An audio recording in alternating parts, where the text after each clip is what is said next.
No, kerro jonkinlainen toive tai lupaus alkavalle vuodelle 1999. HPK tai Ilves voittaa kultaa jääkiekossa.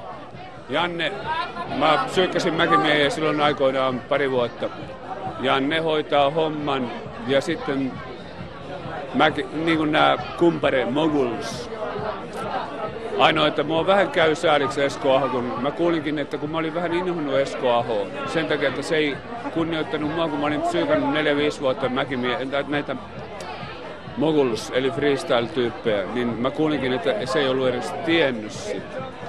No, erehdyksiä sattuu kaikille. Mikä päällimmäisenä kuluneelta vuodelta sinun oma mokasi on mielessä?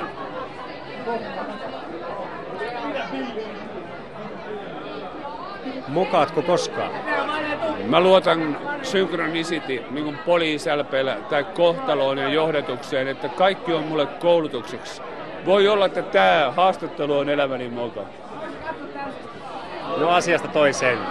Vuonna 2006 järjestetään talviolympialaiset jossakin. Ja ensi kesänä ratkeaa isäntämaa. Suomi on mukana hakemassa. Saako Suomi vuoden 2006 talvikisat ja miksi? No ei ainakaan mun voitelullani.